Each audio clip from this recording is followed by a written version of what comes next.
But Ian, Mm-hmm. the NES Classic Edition's been on everyone's minds, hearts and minds since about July. Yeah. And I spoke about it last time in a bonus CU podcast segment because they announced it after we recorded. And I asked you to come on for that. You weren't feeling too well, but you did watch it, and Yes. I didn't get my thoughts. You want to have any reaction to my reaction to that, or what do you think?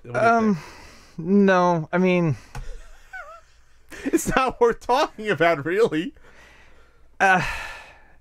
honestly, Just massive disappointment. it's Nintendo. It's disappointing that the discontinuation of it was something that I felt like was going to happen weeks before it happened anyways. They had taken such a focus off of it, and so little had been being said about it besides them kind of tossing a bone out there, when they were talking about, getting more Switches out as fast as possible. Sure, Reggie said back in January, yeah, we're going to do better to fulfill them. But they weren't. They tried. They weren't really. It didn't seem to me that they were very serious. And that was upsetting. But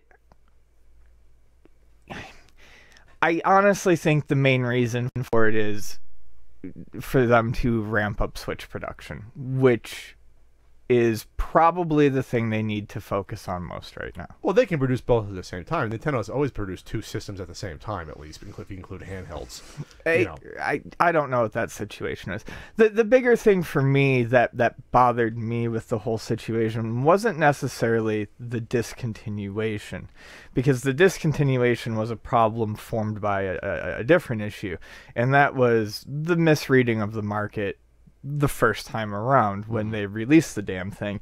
And that's what Reggie said. Reggie actually said in an interview at the end of March, right before the damn thing got discontinued, that there had been a grave disconnect between Nintendo and consumer demand for the product. Sure, which they could have corrected by saying we're going to keep producing these, but they obviously just decided not to do that. I have a feeling they just never set themselves up in the first place to have that sort of supply line. I have a feeling they were never going to get to that point where they were going to produce enough to meet the demand, and I have a feeling they had that space and they needed more. They needed it for more important things. Well, let's put it this way: unless they were using the same exact production assembly line for the Switch, which obviously they were not, since they were producing the Switch at the same time as the NES Classic Edition. I don't think it's like, okay, you two workers work on the Switch, and you two work on the NES Classic Edition. They could have figured this out. This is a multi-billion-dollar company. If they really wanted to make more, they could fucking make more. Sure. I mean, let's call a spade a spade. Well, they could get it done. This isn't like flying to the fucking moon, making an NES Classic Edition. No, but I think there's probably more to it than them just being like, no, we don't want to, and shutting it down. I think, like I said, I think the bigger problem was them not listening to the consumer demand in the first place. Sure. And I think not setting themselves up to be able to produce the proper amount in the first place. So the last supply is coming this week. I think you reported to me the local Best Buy. It came already. The local Best Buy got 20. There was 140 people waiting, according to customers that I spoke to. It was orderly. They were ticketed, put in line, and that was it.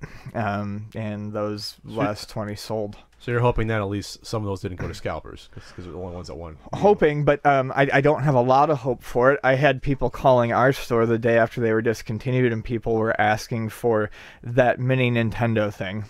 See what I mean, Nintendo? These are regular people on the street that want that mini Nintendo thing. These aren't people that are going to buy the Switch necessarily. No, that's not what I'm saying. The mini Nintendo thing, to me, sounds like a scalper. You think? Oh, to you, it sounds like someone that's pretending they don't know what it is, so they can come in the store and buy up all your supply. No, I think someone saw that it was discontinued and they just want to buy something to flip it. Oh, okay. I'm looking at it as maybe a last gasp of someone that saw it and wanted to get it for their kid or something. I don't. Oh, okay. So all around a shitty situation, obviously.